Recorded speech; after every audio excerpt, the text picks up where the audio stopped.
الفاتح إلى روح سيدنا وحبيبنا وشفيعنا محمد بن عبد الله صلى الله عليه وسلم وعلى آله وصحبه وأزواجه وذريته وأهل بيته أجمعين وإلى حضرة النبي الفاتحة. بسم الله الرحمن الرحيم. الحمد لله رب العالمين الرحمن الرحيم مالك يوم الدين إياك نعبد وإياك نستعين اهدنا الصراط المستقيم صراط الذين أنعمت عليهم غير المغضوب عليهم ولا الضالين آمين. Assalamualaikum warahmatullahi wabarakatuh.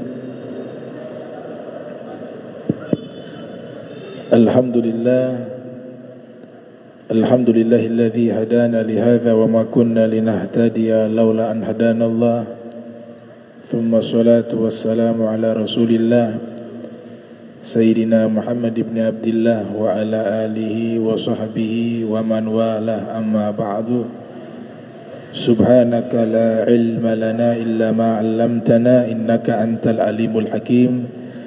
Rabbi israh li sadri wa yassir li amri wahlul 'uqdatan min lisani yafqahu qawli wasaddid lisani wahdi qalbi bihaqqi sayyidina Muhammadin sallallahu alaihi wa alihi wasallam. Ya man huwa fi 'uluwihi ka'in, ya man huwa fi fili hamid, ya man huwa fi majdihi matin. Allahumma akrimna binuril fahmi wa akhrijna min zulumatil wahmi warzuqna fahman nabiyyin wa hifdal mursalin wa ilhama malaikatil mukarrabin.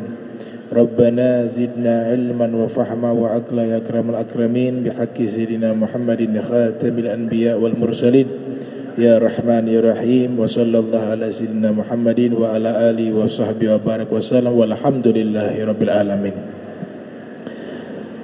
Alhamdulillah, puji syukur kehadirat Allah, salawat dan salam senantiasa kita curahkan kepada junjungan mulia Nabi kita tercinta Nabi Muhammad sallallahu alaihi wa alihi wasallam beserta segenap keluarga beliau, sahabatnya dan umatnya. Ya, saya muliakan, saya hormati Imam Masjid Al-Muttaqin Aminonci Albar beserta seluruh pengurus Masjid Al-Muttaqin dan seluruh jamaah yang hadir di malam hari ini. Alhamdulillah, puji syukur kehadirat Allah Subhanahu wa taala yang telah mengumpulkan kita dan mempertemukan kita kembali di masjid yang mulia ini. Qala muallif rahimahullah, ikramul jar minal iman. Wa man kana yu'minu billahi wal yawmil akhir falyukrim jarah ay falyuhsin ilaihi bil bishri wat talaqatil wajhi.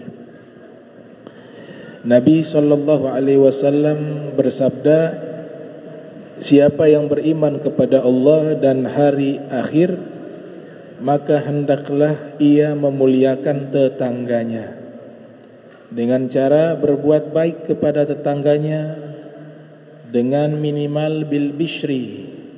Kalau bertemu dengan wajah yang penuh dengan senyuman, wa talaqatil wajhi, dan wajah yang menyenangkan. Wa qala ba'duhum husnul jiwar fi arba'ati asya. Para ulama mengatakan berbuat baik kepada tetangga itu ada 4 macam. Yang pertama, an yuwasihi bima indah. Kalau dia meminta pertolongan kepada kita, maka wajib kita membantunya. Yang kedua adalah wa alla yatama' fi mali jarihi. Kalau tetangga diberikan kenikmatan rizki oleh Allah Subhanahu wa taala, maka jangan kita rakus dan iri hati dengan rizki yang Allah berikan padanya. Kalau kita iri hati dengan nikmat yang Allah berikan kepada seseorang, itu sebenarnya hakikatnya kita menolak ketetapan Allah. Karena Allah yang berikan dia kelebihan tersebut, dan semuanya telah dicatat jatahnya masing-masing oleh Allah Subhanahu wa taala. Kemudian yang ketiga, an yamna'a adzahu anhu. Dia tidak mengganggu tetangganya. Tidak mengganggu tetangganya. Dan yang keempat, an yasbira ala adhiyatihi. Kalau tetangganya mengganggunya, dia sabar. Itulah berbuat baik kepada tetangga. Sebagian ulama mengatakan diantaranya Muawiyah bin Haidat radhiyallahu anhu, beliau mengatakan hakul jar, haknya tetangga diantaranya adalah in marida uttahu, kalau sakit, tetangga kita sakit, haknya tetangga kita harus datang menjenguknya. Wa in mat syayya'tahu, apabila ada tetangga kita yang meninggal dunia, maka kita harus mengunjunginya, melayat kepadanya. Wa inis taqradaka aqradtahu, apabila dia datang meminta pinjaman uang, maka kita harus berikan kalau ada. Pahala memberikan pinjaman dengan sedekah lebih besar memberikan pinjaman. Sampai Nabi Mi'raj itu lihat tulisan di Sidratul Muntaha, kullu qardin sadaqah, setiap pinjaman adalah sedekah. Itu tertulis di Sidratul Muntaha. Para ulama mengatakan kenapa pahala meminjamkan itu lebih besar dari sedekah? Mereka coba menjelaskan karena ketika seseorang meminjam, yang pertama dia korbankan rasa malu.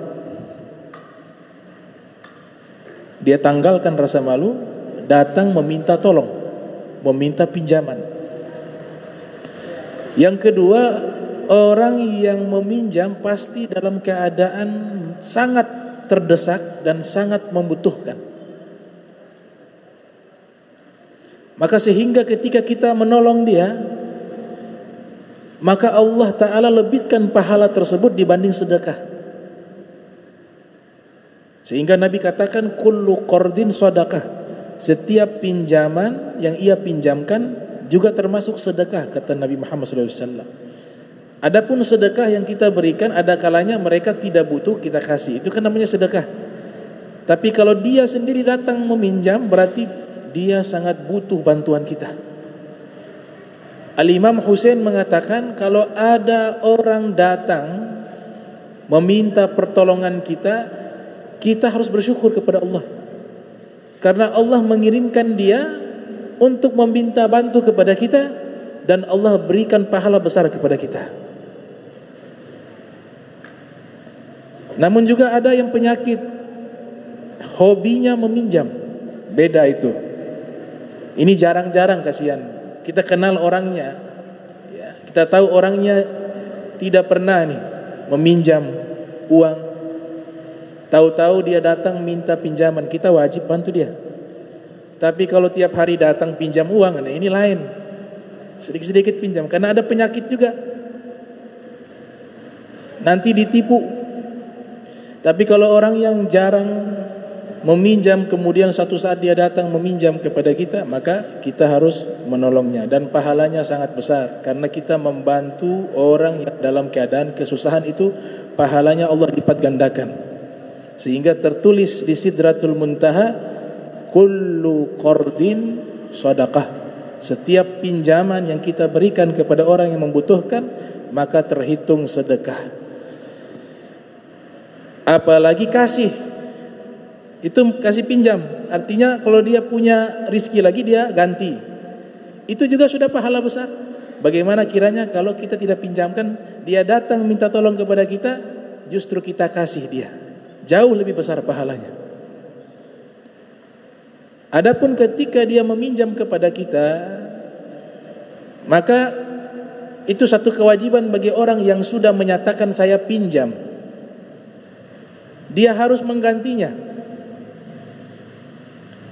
Dan orang yang meminjamkan tidak boleh memberikan syarat tambahan, kau pinjam pada saya 1 juta, nanti kau ganti 1.500.000. maka dia masuk bab riba. Dan Nabi Muhammad SAW ketika Mi'raj melihat orang yang perutnya besar, dia tersungkur di atas tanah, tidak mampu berdiri. Nabi bertanya kepada malaikat Jibril, "Man haula ya Jibril?" Ini mereka siapa wahai Jibril? Malaikat Jibril mengatakan, mereka itu adalah orang-orang yang sering memakan riba. Jadi tidak boleh dilebihkan. Kalau meminjam 1 juta, ya diganti 1 juta. Dan kasusnya bukan hanya uang. Ada orang meminta pinjaman beras 1 kilo kepada kita. Kemudian kita kasih pinjaman tersebut beras 1 kilo. Nanti dia kembalikan beras 1 kilo itu lebih, 1,5 kilo. Maka itu juga namanya riba. Namanya riba fadl, haram hukumnya. Baik dia yang sendiri berinisiatif menambah beras tersebut, dia datang sendiri, dia memang dia ingin menambah beras itu sendiri, 1,5 kilo ini. Kemarin saya sudah pinjam 1 kilo, terima kasih, sebagai bentuk terima kasih saya tambahkan 1,5 kilo. Itu juga namanya riba.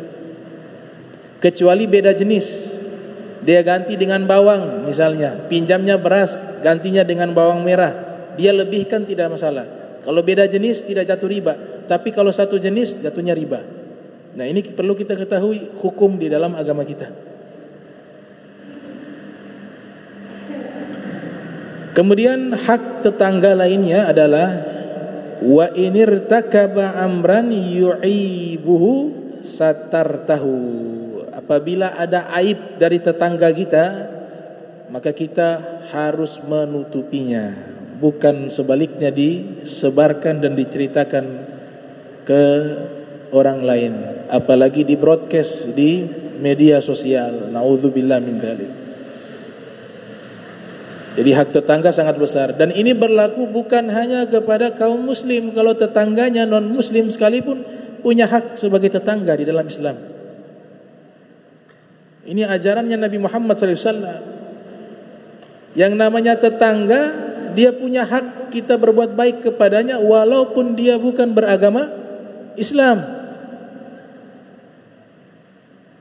Namun ulama mengatakan seandainya ada tetangganya yang kebetulan juga masuk familinya, keluarganya, maka ini yang diprioritaskan.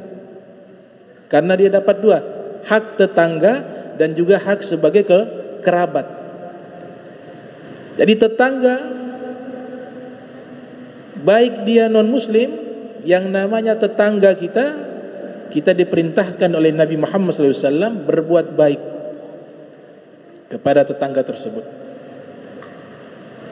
Ada yang sakit tetangga kita datangi. Ada yang meninggal keluarganya, kita datangi, tidak apa-apa. Kita sumbang itu aqua atau minuman Mio Oxy, kita sumbangkan.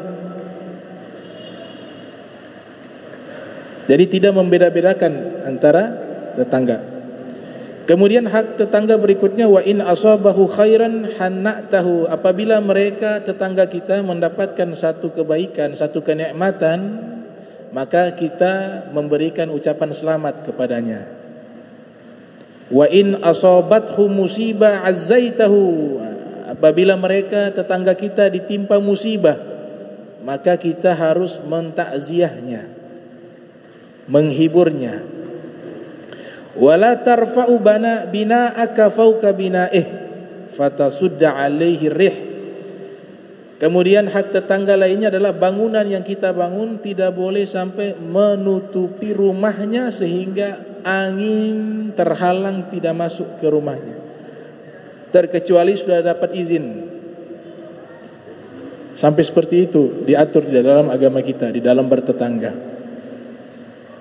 Wala tu'zihi birihi kidrika illa an tagrifa lahu minha.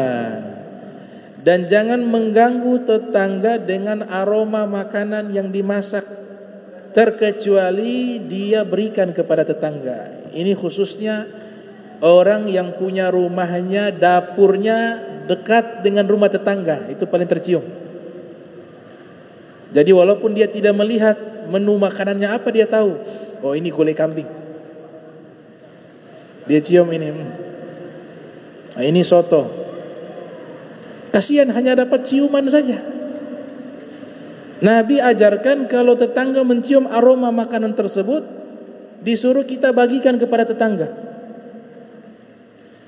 Sampai disebutkan dalam hadis, Nabi memberikan nasihat kepada Abu Zar Al-Ghifari. Nabi katakan, ya Abu Zar, idza tabakhtum maraq fa'akthir ma'ah. Ya Abu Zar, idza tabakhtum maraqa fa'akthir ma'ahu wa ta'ahad jiranak. Wahai Abu Zar, kalau engkau masak sayur, marak ini sayur ada daging, namanya marok. Wahai Abu Zar, apabila kau memasak sayur yang isinya ada daging, perbanyakkan kuahnya, kemudian bagikanlah kepada tetanggamu. Artinya Nabi ajarkan, kalau kau masak, kuahnya dilebihkan. Abu Zar waktu itu seorang fakir miskin. Sampai meninggal beliau itu tidak mampu dimakamkan secara layak oleh keluarganya, sehingga Abu Dzar Al-Ghifari ketika meninggal dunia itu diletakkan di tengah jalan, biar ada orang yang lewat yang mengurus jenazahnya, karena keluarganya tidak mampu mengurus jenazah beliau, saking miskinnya. Sahabat Rasul SAW, Abu Dzar Al-Ghifari, yang Nabi diperintahkan oleh Allah mencintainya. Dalam hadis disebutkan, amarani rabbi bihubbi arba'. Allah Subhanahu wa taala memerintahkan saya mencintai 4 orang. Yang pertama Al-Imam Ali bin Abi Thalib. Yang kedua Salman Al-Farisi. Yang ketiga Miqdad Al-Kindi. Dan yang keempat Abu Dzar Al-Ghifari. Allah yang perintahkan Nabi mencintai mereka. Di dalam kitab Sirah Nabawiyah li Ibn Hisham diceritakan di satu peperangan namanya Ghazwatut Tabuk, perang Tabuk. Namun tidak jadi peperangan. Dipimpin langsung oleh Nabi Muhammad SAW. Maka berangkatlah Nabi dengan para sahabat sampai di satu bukit. Nabi berdiri di atas bukit. Ternyata Abu Dzar Al-Ghifari terlambat. Akhirnya beliau ketinggalan, ingin ikut rombongannya Nabi, tapi beliau terlambat. Nabi Muhammad SAW dengan sahabat lainnya sudah berangkat terlebih dahulu. Maka Sayyidina Abu Dzar berinisiatif berangkat sendiri, jalan kaki. Nabi berdiri di atas bukit, ada sahabat bernama Abdullah ibni Mas'ud. Dari kejauhan Nabi memandang, ternyata ada satu orang berjalan seorang diri di tengah padang pasir. Kemudian Nabi katakan, oh itu Abu Dzar, yamshi wahdah wa yamutu wahda wa yub'atsu yaumal qiyamati wahda. Kata Nabi, dia berjalan sendirian, nanti juga akan meninggal dalam keadaan sendirian, dan dibangkitkan di hari kiamat dalam keadaan sendirian, kata Nabi Muhammad SAW. Ternyata ucapan itu benar-benar terjadi. Setelah Nabi wafat, kalau tidak salah di masa khilafahnya Sayyidina Utsman bin Affan, wafatnya Abu Dzar kalau tidak salah. Maka Abu Dzar hijrah pergi ke wilayah Irak. Meninggal dunia Abu Dzar, meninggalkan istri dan anaknya. Abu Dzar mengatakan, wahai istriku, wahai anakku, jika kalian tidak sanggup mengurus jenazahku, karena kita dalam keadaan fakir miskin, letakkan saja jenazahku di tengah jalan, agar nanti ada rombongan manusia yang lewat, biarkan mereka yang mengurus jenazahku. Meninggallah Abu Dzar Al-Ghifari, jenazahnya diletakkan di tengah jalan. Kemudian istri dan anaknya bersembunyi di satu tempat sambil memperhatikan, sambil mengawasi. Tiba-tiba ada rombongan datang. Ketika rombongan datang melihat ada jenazah di tengah jalan, mereka menghampiri jenazah tersebut. Ternyata di antara rombongan tersebut ada Sayyidina Abdullah bin Mas'ud. Dilihat oleh Sayyidina Abdullah bin Mas'ud, menangis beliau, meneteskan air mata. Orang-orang yang ada bersama beliau menyatakan, "Wahai Ibnu Mas'ud, kenapa engkau menangis?" Kata Ibnu Mas'ud, "Kalian tidak mengenali siapa dia?" Mereka mengatakan, "Tidak. Dia adalah sahabat Nabi yang bernama Abu Dzar Al-Ghifari. Dan saya menangis karena saya mengenang Nabi pernah menyatakan di saat perang Tabuk bahwa beliau berjalan sendiri pada waktu itu dan akan meninggal dalam keadaan sendirian dan dibangkitkan di hari kiamat dalam keadaan sendirian. Dan sungguh benar sabda Nabi Muhammad sallallahu alaihi wasallam. Sekarang saya lihat sendirian di tengah jalan." Nah, hadis tentang tetangga, Nabi didik Abu Dzar Al-Ghifari walaupun seorang yang miskin, tapi kalau tetangga sudah mencium aroma makanan tersebut, diperintahkan perbanyak kuah, karena beliau tidak mampu beli daging. Perbanyak kuah, bagikan kuah daging tersebut. Jangan dipahami hadis ini secara tekstual. Akhirnya dia orang kaya, orang yang mampu, bikin gulai kambing, tetangganya dikasih kuah, gak ada daging. Kenapa? Ini hadis mengatakan perbanyak kuah, artinya diberikan kuah saja, dagingnya tidak ada. Itu namanya bakhil. Tapi yang dimaksud dalam hadis ini, kondisi orang yang Nabi ajak berbicara adalah seorang yang fakir miskin, sehingga Nabi bilang perbanyak kuahnya. Tapi kalau orang yang mampu, orangnya kaya, cukup hartanya, pasti Nabi katakan perbanyak dagingnya. Jangan perbanyak kuah, dagingnya perbanyak untuk kau berikan kepada tetanggamu. Itu akhlak yang diajarkan oleh Nabi kita Muhammad sallallahu alaihi wasallam. Kemudian hak tetangga lainnya adalah disebutkan oleh para ulama, bahkan disebutkan dari beberapa riwayat hadis Nabi Muhammad sallallahu alaihi wasallam, "Wa inishtaraita fakihatan fa ahdi lahu minha, fa in lam taf'al fa adkhilha sirra wa la tukhrij biha waladak fayaqbitu biha waladuh." Nabi katakan dalam satu riwayat, apabila kalian membeli buah-buahan, ini maknanya analogi, bukan hanya buah, segala sesuatu yang di situ sekiranya bisa memancing keinginan tetangga.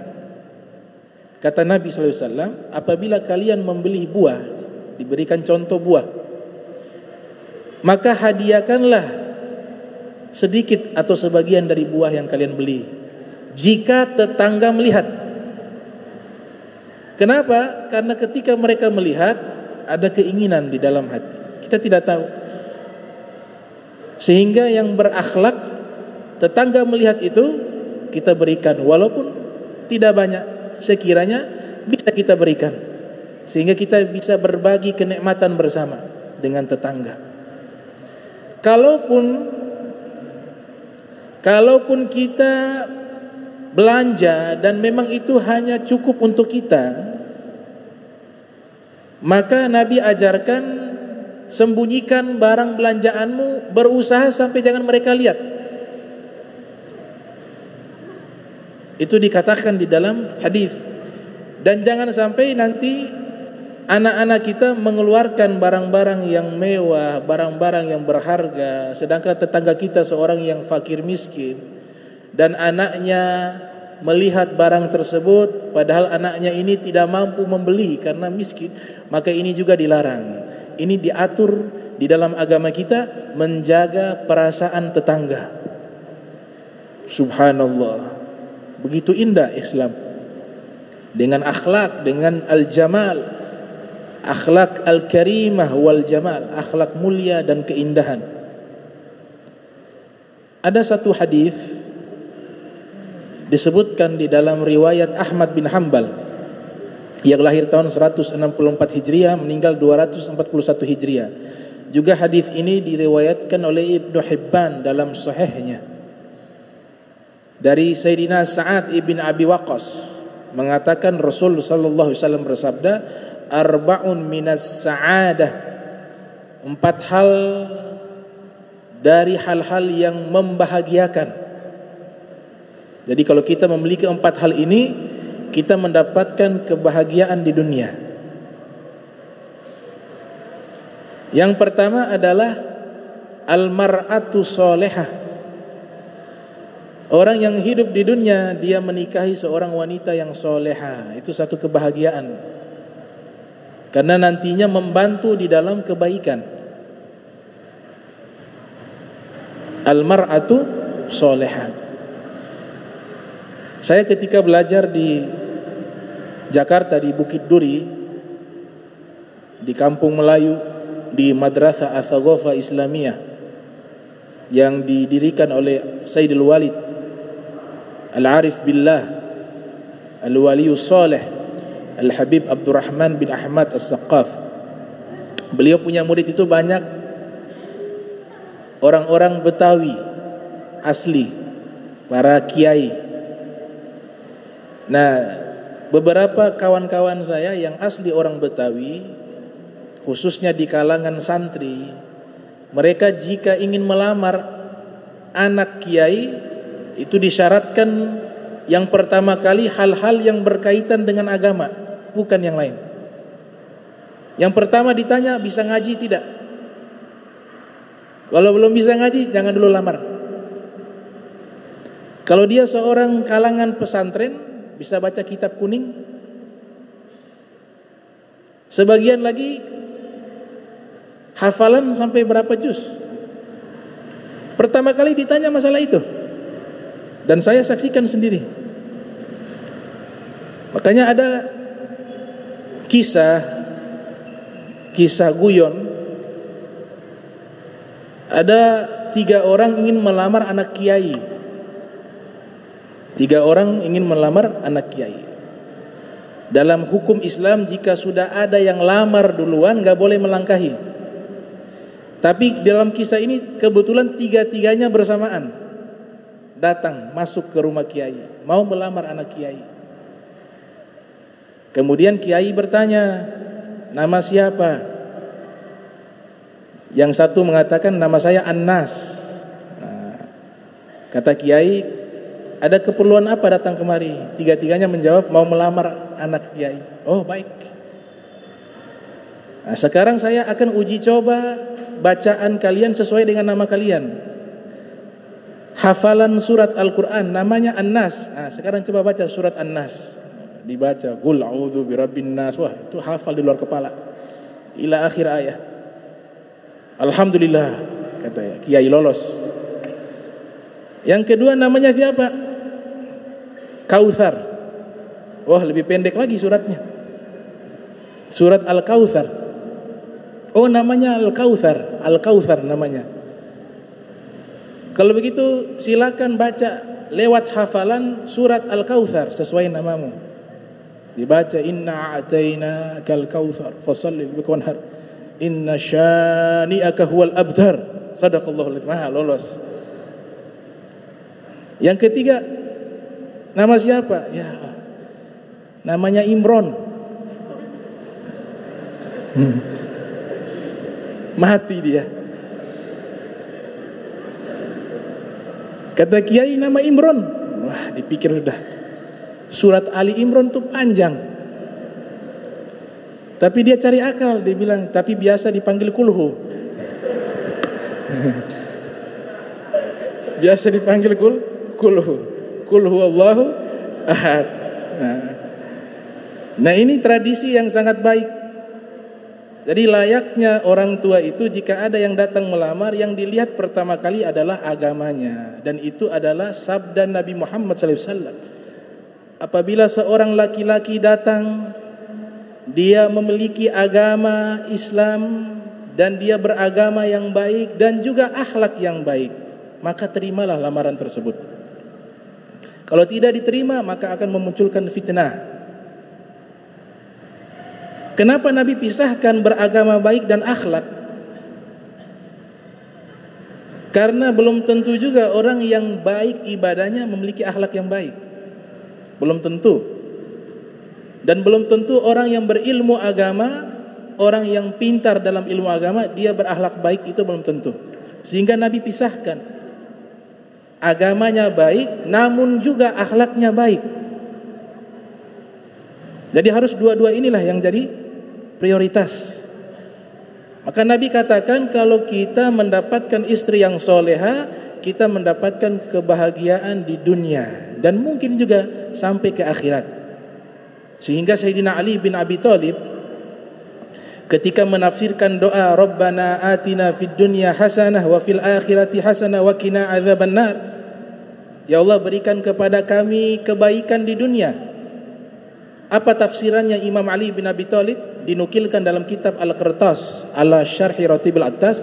Kata Imam Ali, kebaikan di dunia adalah al-mar'atu solehah, istri yang soleha. Kata Al-Imam Ali bin Abi Thalib. Nabi juga bersabda, ad-dunya mata' wa khairu mata'iha al-mar'atu soleha. Dunia ini perhiasan, dan perhiasan yang paling indah adalah istri yang soleha. Disebutkan di dalam satu riwayat juga, Nabi menjelaskan ciri-ciri istri yang soleha adalah khairun nisa, sebaik-baiknya istri, idza nazarta ilaiha sarratska, kalau kau memandang wajahnya hatimu bahagia. Nah, ini kan terbalik zaman sekarang. Kalau mau keluar kondangan dia dandan cantik betul, semengken, bedak, minyak wangi. Di dalam rumah daster yang sudah gak dicuci 1 bulan, kemudian sobek-sobek. Harusnya dalam rumah dia berdandan untuk suaminya. Itu yang diajarkan. Di luar, kalau dia gunakan parfum, kemudian parfum tersebut terlalu wangi dan dicium oleh laki-laki, Nabi katakan hukumnya seperti zina. Makanya dilarang wanita menggunakan parfum yang berbau menyengat dan dicium oleh laki-laki yang bukan mahram, itu sudah masuk bab dosa. Al-mar'atu solehah. Jadi pertama kali memandang wajahnya hati bahagia, itu salah satu ciri wanita solehah. Dan juga yang kedua, idza amartaha atau atska, kalau kau perintahkan kepadanya dia taat, bukan dibantah. Diperintahkan ini dibantah. Idza amartaha atau atka wa idza gibta anha hafizatka fi malika wa nafsiha. Dan apabila suami keluar rumah, dia pandai menjaga dirinya dan menjaga harta suaminya. Itu ciri-ciri istri yang solehah, kata Nabi Muhammad SAW. Di dalam riwayat yang lain Nabi katakan, al-mar'atu idza salat hamsaha wa shamat syahraha wa ata'at zawzaha wa hafizat farjaha qila laha udkhulil jannata min ayyi abwabin ma syi'ti. Seorang istri apabila pandai menjaga solat 5 waktu, dan istri tersebut juga ketika tiba bulan suci Ramadan dia berpuasa, dan dia taat kepada suaminya di dalam kebaikan dan mampu menjaga kehormatan dirinya, maka nanti di yaumil qiyamah, di akhirat, malaikat menyatakan, wahai wanita-wanita soleha, masuklah ke dalam surga dari pintu manapun yang kalian suka. Itu. Oleh sebab itu, kenikmatan terbesar al-mar'atu as-solehah. Kemudian Nabi katakan yang kedua, al-maskanul wasi'. Satu kebahagiaan hidup di dunia memiliki rumah yang luas. Makna rumah yang luas bukan berarti rumahnya besar, tidak. Tapi di dalam rumah itu suasananya indah, tidak ada konflik. Ada kan rumah luas tapi dalamnya tiap hari berkelahi, jadi sempit tuh rumah. Bosan dalam rumah. Makanya para ulama mengatakan kalau mau cari istri jangan yang cerewet. Rumah yang luas terasa sempit. Masuk sudah integrasi. Kemana? Ini. Sampai mau tidur masih buffeto juga. Bangun tidur buffeto juga. Akhirnya tidak betah, rumah yang luas jadi sempit. Juga punya anak-anak saling bertengkar. Tiap hari berkelahi. Ini rumah sempit, kata Nabi Muhammad SAW. Orang yang hidup bahagia walaupun rumahnya sederhana, tapi di dalam saling cinta, saling akur, diisi dengan ibadah di dalam rumahnya, diisi dengan kebaikan, rumah itu terasa luas. Dan itulah rumah yang paling bahagia yang ada di dunia ini. Al-maskanul wasi', kata Nabi. Yang ketiga adalah al-jar soleh. Punya tetangga orang soleh. Wah, beruntung. Dia bahagia. Ada pepatah mengatakan al-jar qabla dar.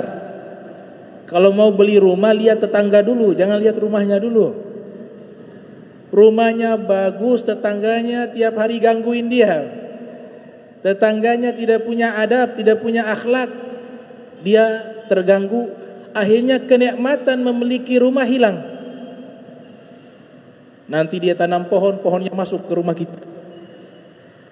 Kita bilang tolong Pak, ini dipotong, mengganggu sampai bocor itu. Ah, saya pohon kenapa? Baru pindah, saya tinggal duluan di sini. Ah, repot.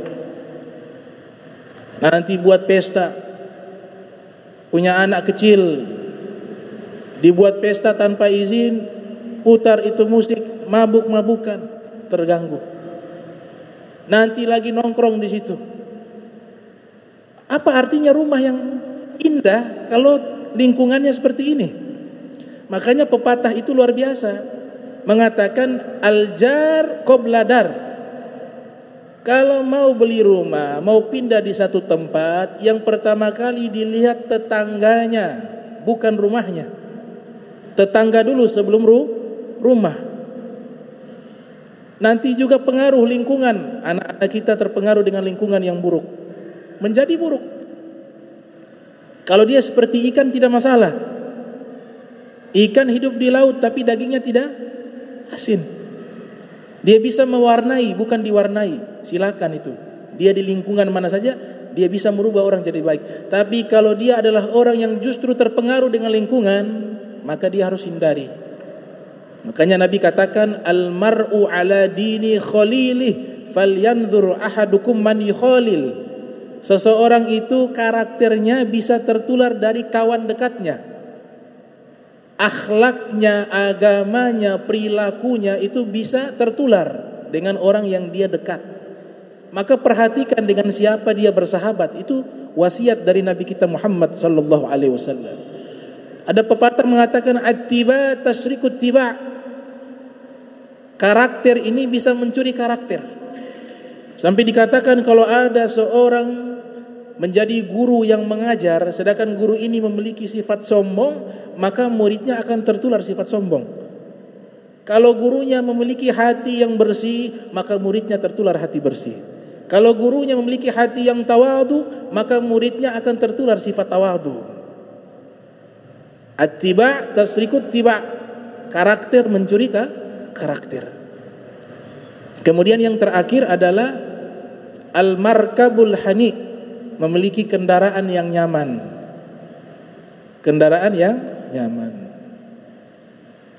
Saya waktu ngajar di kota wisata Cibubur, Jakarta, ada rumah mewah di perumahan tersebut, perumahan elit. Rumahnya itu 2 dibeli jadi 1 miliaran, beli 2 rumah dibeli. Yang tinggal hanya 2 orang. Tinggal hanya 2 orang. Mobilnya berapa? Mobilnya 6. Ini masuk bab apa? Bab mubadzir. Gak ada dalam sejarah peradaban manusia ada satu orang bawa mobil sekaligus dua. Walaupun dia orang kaya, belum pernah ada dalam sejarah manusia. Artinya kita ini diajarkan dalam agama kita itu memenuhi kebutuhan, bukan keinginan. Yang membuat kita susah karena kita selalu mengikuti keinginan, bukan kebutuhan. Padahal kebutuhan itulah yang cukup. Mobil, gak mampu beli mobil, jangan kredit mobil. Ini sudah susah hidupnya, mau gaya-gayaan kredit mobil, akhirnya apa? Jadi susah sendiri. Kita harus mengukur diri kita. Kita ikuti kebutuhan kita, bukan keinginan. Kalau keinginan tidak akan pernah habis. Keinginan tidak pernah habis. Makanya Abu Yazid Al-Bustami mengatakan, uridu an la urid. Saya ingin untuk tidak ingin. Saya ingin untuk tidak ingin. Karena ingin itu sumbernya dari hawa nafsu. Jadi yang kita butuhkan, kita gunakan. Karena kalau ada harta yang lebih yang kita sia-siakan, itu akan dihisab oleh Allah Subhanahu wa taala dengan hisab yang berat. Apalagi tetangganya susah, keluarganya susah, dia tidak membantu keluarganya, dia habiskan uangnya untuk membeli hal yang tidak bermanfaat dan tidak dibutuhkan. Banyak tas harganya rumah. Kalau merek-merek luar negeri, tahu saya merek-mereknya tapi tidak perlu disebut. Ada yang sampai 1 miliar, ada 2 miliar, ada minyak wangi hampir ratusan juta, ada mobil padahal dia jarang gunakan, dikoleksi. Nauzubillah, koleksi. Tapi orang tuanya susah, saudaranya susah, tetangganya susah. Harta yang seperti ini akan menjerumuskan pemilik harta tersebut ke dalam neraka jahanam. Terkecuali dia membantu orang susah. Nah, inilah 4 yang jika kita miliki, kita mendapatkan kebahagiaan di dunia ini. Mudah-mudahan Allah Subhanahu wa taala berikan kita istiqamah fi ta'ah wal ibadah. Bismillahirrahmanirrahim. Alhamdulillahirabbil alamin. Allahumma jam'ana hadza jam'a marhuma wa tafarraqna min ba'di tafarraqa ma'suma wa la tajal minna wa la minna syaqiyya wa la mahruma. Allahumma nadzih qulubana 'anit ta'alluqi mimman dunak waj'alna min qaumin tuhibbuhum wa yuhibbunak. Subhanaka bihamdika asyhadu an la ilaha illa anta astaghfiruka wa atubu ilaik. Wa sallallahu alaihi Muhammadin wa ala alihi wa sahbihi wa barik wa sallam wa lafu minkum. Wassalamu alaikum warahmatullahi wabarakatuh.